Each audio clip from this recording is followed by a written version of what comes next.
Are you tired of digging through Klaviyo's settings just to add a teammate? Watch this and you'll learn to add a new user in under 1 minute.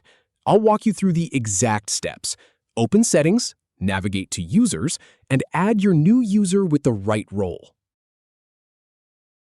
Alright, start by clicking on your profile in the lower left corner to pull up your account menu.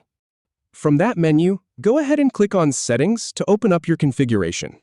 Once you're in Settings, click on the Users tab from the list. Then hit the Add New User button, and the setup form will appear.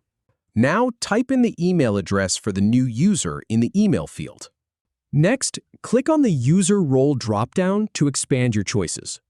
Go ahead and select a role from the drop-down list. Finally, click Add User to finish, and that's it. New user added. If you have any feedback or if any info is inaccurate, please leave a comment below.